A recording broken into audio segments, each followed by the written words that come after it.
India के smartphone brands की ranking आ चुकी है फर्स्ट क्वार्टर की, यानी कि 1 जनवरी से लेकर 31 मार्च 2026 तक कितने फोन्स कंपनी ने बेचे, किसकी कैसी परफॉर्मेंस रही और कौन सी कंपनी फर्स्ट है, कौन सी कंपनी लास्ट है, सारी बातें हमारे पास आ चुकी है। और कुछ खास बातें यहाँ पे बता देना चाहता हूँ। सबसे पहले तो रैंकिंग हर क्वार्टर चेंज होती है और इस क्वार्टर बात ये थी, यानी कि यहाँ पे सबसे पहले तो मिडिल ईस्टर्न क्राइसिस हो गया था, वॉर हो गई थी, जिसका इंपैक्ट मार्च के महीने में काफी ज्यादा देखने को मिला। इसके अलावा जो लोग हैं वो अब आज के समय में 4 साल पुराने फोन्स को अभी भी यूज कर रहे हैं, यानी कि जिन लोगों ने फोन अर्ली 2022 या लेट 2021 में परचेज किया था वो लोग आज भी कर रहे हैं। और ऑन एन एवरेज जो स्मार्टफोन का रिफ्रेश साइकिल है वो 4 साल तक पहुंच चुका है। इसके अलावा बात करें तो मोबाइल फोन के अंदर एक प्रीमियमाइजेशन देखने को मिल रहा है, यानी कि फोन की कीमतें मेमोरी क्राइसिस के साथ ज्यादा बढ़ी है और जबरदस्ती लोग को पुश किया जा रहा है महंगे फोन में। और यहाँ पे उन कंपनीज को काफी ज्यादा नुकसान पहुंचा है जो कंपनी सस्ते फोन यहाँ पे डिलीवर कर रही थी, और महंगे में जो कंपनी खेल रही थी वो कहीं ना कहीं कुछ ना कुछ तो उसको ग्रोथ मिली है। और ऑनलाइन वर्सेस ऑफलाइन के बारे में बात करें तो ऑफलाइन के अंदर काफी ज्यादा धमाका देखने को मिल रहा है। ज्यादातर परचेजेस मोबाइल फोन्स की ऑफलाइन के थ्रू हो रही है,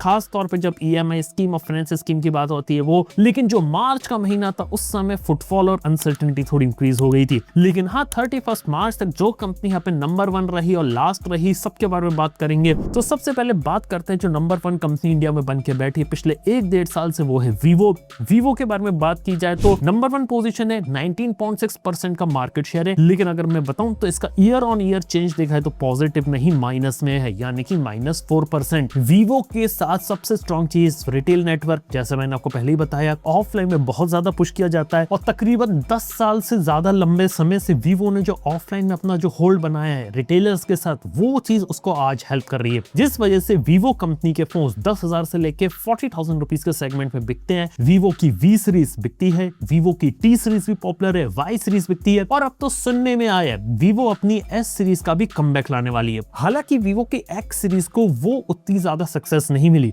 जिसके अंदर बात करें तो कुछ एक्सेप्शन है। वीवो का X200 FE और X200T ऐसे फोन से जो बिकते हैं। लेकिन अगर हम लोग बात करें वीवो के फोल्डेबल की या फिर बात करें वीवो के लेटेस्ट फोन X300 अल्ट्रा की, समझ जाइए कि इतना महंगे फोन में अगर वीवो कूद रहा है तो उतना बिकेगा नहीं, ये सिर्फ दिखाने के लिए होता है, इतने महंगे फोन नहीं बिकते। और वीवो का भी जो पीक है एक्चुअली में अराउंड 50-60,000 तक ही है। इसके बाद वीवो जैसी कंपनी को भी फोन बेचना मुश्किल हो जाता है। तो वीवो भी जो अपना जो पीक होता है वो ऑलरेडी अपना देख चुकी है। और सेकंड पे जो कंपनी है वो है सैमसंग। सैमसंग के बारे में बात करें तो 17.1% का मार्केट शेयर है और सबसे बड़ी बात है ईयर ऑन ईयर चेंज इसका 0% है, यानी कि लास्ट ईयर भी ऐसे थे, इस साल भी ऐसे। और हाँ, ओवरऑल मार्केट जब नीचे जा रहा है, लोग जो फोन कम खरीद रहे हैं और उस समय भी आप स्टेबल पोजीशन पर बैठे हो तो एक बहुत अच्छी चीज है। सैमसंग के साथ बात है कि एस सीरीज उनकी फर्स्ट हाफ में आती है, S26, S26 अल्ट्रा, ये 2 ऐसे मॉडल्स हैं जो खूब बिकते हैं यहाँ पे। इवन पुराने S25 FE की भी डिमांड है, S25 अल्ट्रा को भी लोग खरीद रहे हैं, यानी कि एस सीरीज प्रीमियम में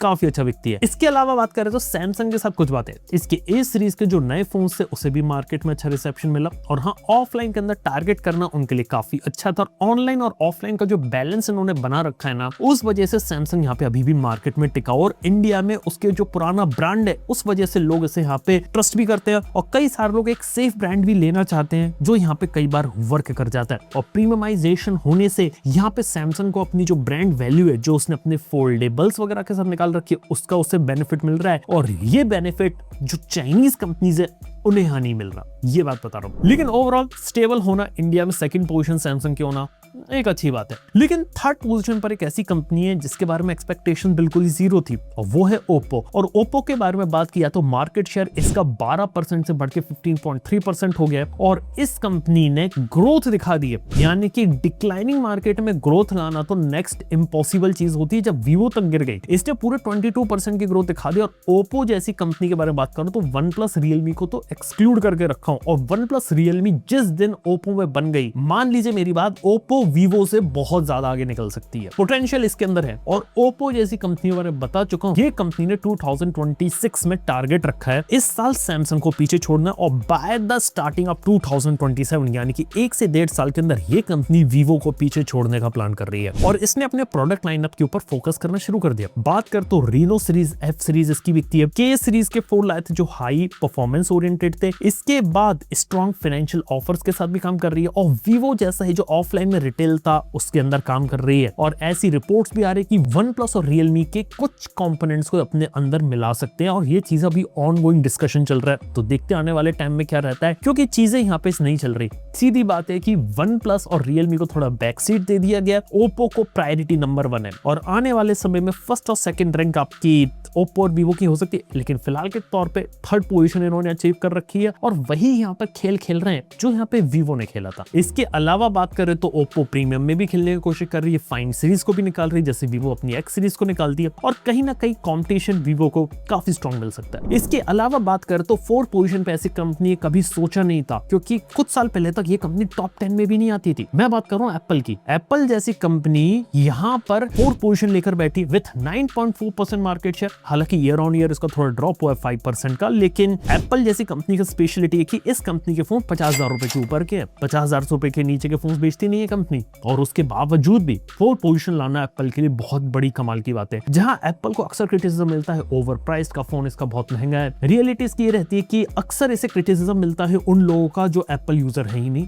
और जो एप्पल यूजर है वो एप्पल का ही फोन खरीदते हैं, जिस वजह से एंड्रॉइड के लिए भी काफी बड़ा कंपटीशन है ओवरऑल, क्योंकि एक ब्रांड, एक ऑपरेटिंग सिस्टम, एक इकोसिस्टम ने यहाँ पे घुसना, वो भी इंडिया जैसे मार्केट में, काफी ज्यादा डिफिकल्ट चीज है। इसके अलावा बात करें तो iPhone 17 का बहुत बिका है। अगर मैं पूरे स्मार्टफोन मार्केट को निकाल दूं तो इंडिविजुअली जो हैंडसेट जिसकी सेल सबसे ज्यादा हुई है वो iPhone 17 है, जिसके दम पे एप्पल यहाँ पर आई है। iPhone के Pro Max स्टार्टिंग में थोड़ी बहुत बिकते हैं, लेकिन बाद में इतने नहीं बिकते। एक्चुअली में iPhone 15, iPhone 16 और iPhone 17 ये अभी भी बिक रहे हैं। ऊपर से बात कर तो 17E, 16E की तो मैं बात भी नहीं कर रहा हूँ। और आपको एक बात बता सकता हूँ, एप्पल की सिंपल सी स्ट्रेटेजी है कि यहाँ पे अपना फोन महंगा बनाना है, लेकिन इतना महंगा भी नहीं रखना कि कोई उसे ना ले पाए, और इतना सस्ता भी नहीं रखना कि हर कोई उसे ले ले। बस इसी वजह से जो बीच का स्वीट स्पॉट है, जहाँ पे वो एस्पिरेशन भी बना हुआ है और लोग उसे ले भी सकते हैं, और लेना आसान करने के लिए फाइनेंस और EMI रखी हुई है, जिस वजह से एप्पल यहाँ पे बहुत अच्छे तरीके से खेल रही है। अब देखने वाली बात है कि जब iPhone 18 और दूसरा iPhones आएंगे तो यहाँ पे क्या रहता है। और सबसे बड़ी बात है कि एप्पल एक ऐसे ब्रांड की तरफ से रही जो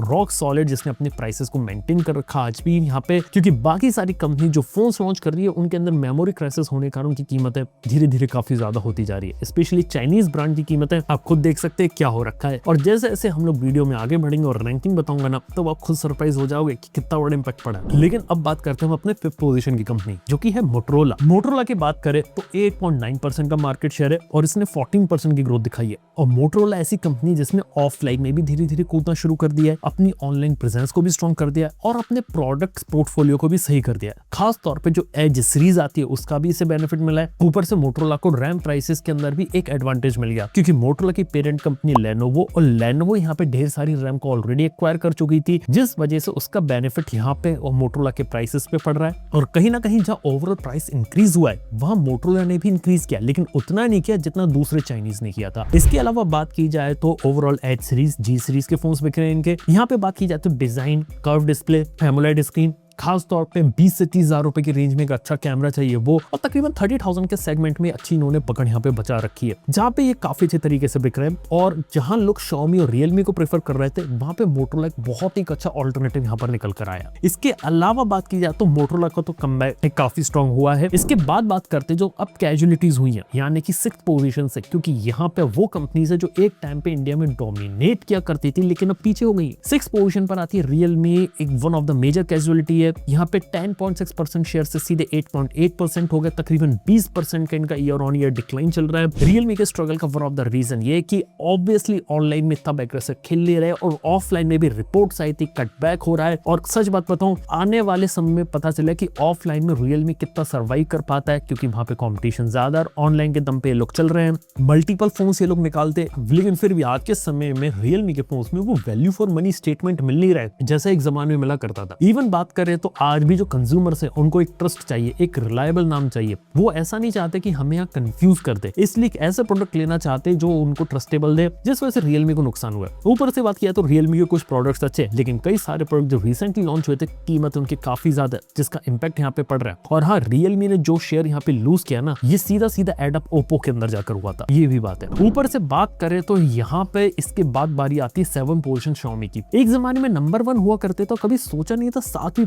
पोजीशन तक Xiaomi गिरेगी। सच बात बताऊं, Xiaomi के लिए देख के सच में बुरा लगता है, क्योंकि एक जमाने में लिटरली Xiaomi ने मोबाइल फोन्स को इंडिया में पॉपुलर करा था। जब जियो यहाँ पे अपना सिम कार्ड लेकर आ गया था, फ्री 4G दे रहा था, तब Xiaomi के फोन्स यहाँ पे अफोर्डेबल थे और सस्ते में किसी को अच्छा फोन चाहिए जो जियो सिम चला ले तो लोग Redmi या Xiaomi के फोन्स लेते थे। और हाँ, Xiaomi में मैंने पोको को अभी एक्सक्लूड रखा है। लेकिन एक बात बता देना चाहूंगा कि Xiaomi और Redmi दोनों के जो बजट कैटेगरी के फोन है वो यहाँ पे कुछ चल रहे हैं। इसके अलावा Redmi Note सीरीज थी, लेकिन उससे भी इतना ज्यादा अच्छा रिस्पॉन्स नहीं मिला जैसे उम्मीद की जा रही थी। हालांकि पिछले जो Redmi Note है उनसे थोड़ा सा यहाँ पे बेटर बिका है। इसके अलावा सीधी बात है कि Xiaomi के जो फोन है वो पहले से ज्यादा एक्सपेंसिव और प्रीमियम हो गए और लोग अब Xiaomi के लिए इतना पैसा देना नहीं चाहते और उनके भी मार्जिन काफी ज्यादा टाइट है। बेसिकली बात किया तो Xiaomi का मार्केट शेयर 8.4% है, थोड़ा स्टेबलाइज हो रहा है 8% के आसपास। लेकिन आपको एक खास बात बता सकता हूँ Xiaomi के बारे में कि Xiaomi मेरे को ऐसा लग रहा है कि इस समय इंतजार कर रही है, बस वो लोग चला रहे कंपनी को और किसी एक मेजर ब्रेक थ्रू, किसी एक टर्निंग पॉइंट का इंतजार कर रहे हैं। वो एक टर्निंग पॉइंट अगर आगे इंडस्ट्री में या कुछ भी अगर चीजें हुई तो Xiaomi के ऊपर कमबैक तो हो सकता है, क्योंकि ग्लोबल लेवल पे Xiaomi तो स्ट्रॉन्ग खेल रही है, ईवी कार और बहुत सारी चीजें बना रही है। लेकिन अगर Xiaomi इंडिया के अंदर थोड़ा फोकस ले आए, क्योंकि पिछले कुछ सालों से इसका फोकस लग रहा है थोड़ा हिल गया है, और वहां से एक बड़ा सा कमबैक ले ले तो कहानी यहाँ पे बहुत बदल सकती है। इसके अलावा बात करें तो पोको जैसी कंपनी जिसने काफी अच्छे फोन्स निकाले उसको भी डिक्लाइन देखने को मिला है, जिसके अंदर बात करें तो 3.8% का यहाँ पे मार्केट शेयर लेकर बैठे। और पोको के बारे में सिंपल सी बात है कि पोको जैसी कंपनी जो है वो पुरानी Xiaomi वाली फिलॉसफी पे थोड़ा चली थी कि कम पैसे में ज्यादा स्पेसिफिकेशन दे दो, जो पोको ने अपने नए X8 सीरीज वगैरह इन सब के साथ किया। लेकिन बताऊं प्रॉब्लम क्या है, पोको टारगेट कर रही है स्पेक और टेक एंथुसियास्ट को, जो यहाँ पे रॉ स्पेसिफिकेशन चल जाते कि यार भर भर के स्पेसिफिकेशन दे दो आपका फोन बिक जाएगा। लेकिन आज के समय वो जमाना जा चुका है। आज के समय में सिर्फ स्पेसिफिकेशन दिखा के मोबाइल फोन बिक ही नहीं रहा है, और ये चीज हमने प्रूव कर दी है कि सैमसंग अगर ओप्पो वीवो अगर ऊपर जा रहे हैं तो स्पेसिफिकेशन के दम पे आप नहीं बेच सकते मोबाइल फोन को, आपको कुछ ना कुछ अलग करना पड़ेगा। गेमर्स के बीच में पोको थोड़ा पॉपुलर, लेकिन गेमर्स ऑलरेडी यहाँ पे थोड़ा श्रंक हुआ है, मार्केट नीश ऑडियंस है। और ऊपर से बात किया तो स्पेक एंथुसियास्ट और ऑनलाइन के ऊपर पोको का थोड़ा ज्यादा फोकस है, और ये सारी चीजें यहाँ पे enthusiast market, raw specification, gamer थोड़ा श्रंक हुआ है, और यही इंपैक्ट पोको को यहाँ पे देखने को मिला। और उम्मीद करते कि पोको अपने प्रोडक्ट पोर्टफोलियो को थोड़ा सही करे। ओवरऑल ऑलराउंडर प्रोडक्ट्स की यहाँ पे डिमांड है एज कम्पेयर टू सिर्फ एक अच्छा प्रोसेसर देने की, तो वहां पे पोको यहाँ पे खेल सकता है। इवन यही सेम चीज हमें देखने को मिली iQOO जैसी कंपनी के साथ, क्योंकि iQOO ने भी iQOO 15R को यहाँ पे लॉन्च किया था, और iQOO की पोजीशनिंग भी ऐसी थी कि हम अच्छा प्रोसेसर सही दाम में दे देंगे। iQOO यहाँ पे 9th पोजीशन पर है विद 1.9% का मार्केट शेयर, और इसका 23% डिक्लाइन हुआ है। सीधी बात है कि परफॉर्मेंस सेंट्रिक फोन अब यहाँ पे प्रायोरिटी इतनी ज्यादा नहीं बने, क्योंकि एक हद के बाद परफॉर्मेंस के ऊपर कैजुअल यूजर, नॉर्मल यूजर फर्क नहीं बता पा रहा। Trust, brand value, camera, design, software, ये सारी चीजें दूसरी प्रायोरिटी लेती जा रही है, और अब कंपनीज को यहाँ पे डिसाइड करना है कि किस तरीके से हमने प्रोडक्ट को यहाँ पे डिजाइन करना है फ्यूचर में मार्केट में सस्टेन करने के लिए। इवन OnePlus की कहानी देखा जाए तो सबसे बेकार है। OnePlus का देखा तो सबसे बड़ा डिक्लाइन हुआ 32% का, और 1.7% का इंडिया का मार्केट शेयर है, जो बहुत ही ज्यादा कम है। सबसे पहले तो आज भी जो OnePlus जो पुरानी ग्रीन लाइन वाले इश्यूज थे उनसे यहाँ पे इवॉल्व नहीं कर पाए। OnePlus ने 15R निकाला, वो भी कोई खास कमाल दिखा नहीं पाए। हालांकि नॉर्ड के साथ ये लोग कमबैक करने की कोशिश कर रहे हैं, आने वाले समय पता चलेगा कमबैक वगैरह कैसे हुआ। इसके अलावा ऐसी रिपोर्ट्स आ रही कि OnePlus के CEO ने भी यहाँ पे रिजाइन कर दिया था। OnePlus के बंद होने से रिलेटेड भी काफी न्यूज को हमें पास में देखने को मिलने लगा है, और आज के समय में भी ऐसा लगता है कि OnePlus का जो फ्यूचर है थोड़ा सा अनसर्टेन है इंडिया के फोन मार्केट में, कि कब तक यहाँ पे सर्वाइव करेगी। और कहीं ऐसा नहीं हो कि OnePlus अगर कम हो रही है तो ओप्पो वाले बोले कि भाई OnePlus इंडिविजुअलिटी हटाओ, मेरे अंदर पूरे आ जाओ, और OnePlus को जो भी फोन होगा वो ओप्पो के साथ ही बिकेगा, ओप्पो के अंडर बिकेगा। तो शायद फ्यूचर में भी हो जाए। लेकिन हाँ, अभी के समय में जब तक OnePlus अपने इंडिविजुअली ऑपरेट कर रही है और अपने फोन्स को यहाँ पे निकाल रही है, तब तक हम लोग जो OnePlus रहती है ना उसको अब अलग करके ही देखेंगे, ओप्पो और OnePlus को। लेकिन हाँ,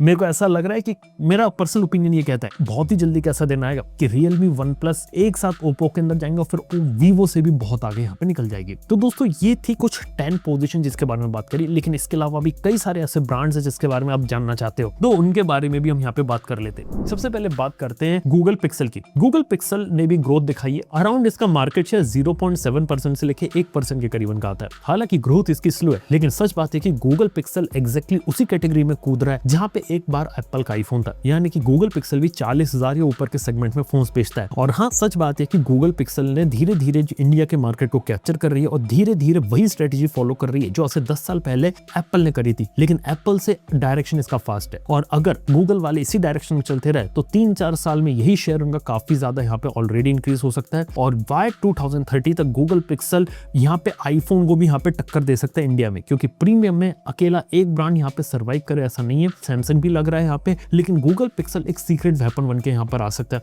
और गूगल पिक्सल में जितने ज्यादा चेंजेस और एआई वाला जो टर्निंग पॉइंट आ रहा है ना, वो गूगल पिक्सल के लिए बहुत बड़ा एडवांटेज लॉन्ग रन में बन सकता है। इसके अलावा बात कर तो nothing is one of the fastest growing brand in India. देखो नथिंग का परसेंटेज है ना वो 1.2% के आसपास है। नथिंग के 3A सीरीज 4A सीरीज यहाँ पे मार्केट में बिक रही है। नथिंग देखा जाए तो आज के समय में उसी ट्रैजेक्टरी पर है जैसे वन प्लस थी, और अगर वन प्लस का मार्केट शेयर नीचे और गिरता है तो धीरे धीरे नथिंग जो है ना वन प्लस को रिप्लेस कर सकता है और वन प्लस को रिप्लेस करके नथिंग अपनी पोजीशन अचीव कर सकता है। स्पेसिफिकली नथिंग की खास बात 40,000 रुपए के सेगमेंट के नीचे ऑपरेट कर रहे हैं। अफोर्डेबल सेगमेंट में सिर्फ उनका एक फोन है जो पुराना हो चुका, उसका अगला वर्जन नहीं आया CMF का, लेकिन अपने प्रीमियम फोन के साथ खेल रहे हैं। हालांकि अल्ट्रा प्रीमियम कैटेगरी में कूदने की कोशिश करी है नथिंग वालों ने, लेकिन आज भी जो नथिंग है उसे प्रीमियम में वो एक्सेप्टेंस नहीं मिला है। लेकिन फिर भी जो मिड प्रीमियम कैटेगरी 40,000 के आसपास वाली, वहां पे नथिंग ने सक्सेसफुली इस मार्केट को क्रैक कर लिया है। देखते हैं कि लॉन्ग रन में नथिंग के साथ यहाँ पर क्या रहता है। ये कंपनी धीरे धीरे आगे बढ़ रही है और आगे धीरे धीरे जो बाकी चाइनीज कॉम्पिटिशन है उनसे भी यहाँ पे लड़ सकती है। इसके बात कर तो इंडियन कंपनी लावा 0.8 से लेकर 1% का शेयर है। मोस्ट ऑफ द फोन्स लावा के 10,000 या 15,000 की कैटेगरी में बिकते हैं, यहाँ पे चल रहे हैं। इसके अलावा टेक्नो जैसी कंपनी के बारे में बात करें तो अराउंड 1% का मार्केट शेयर पे लेके बैठी हुई है कंपनी, और ये कंपनी का जो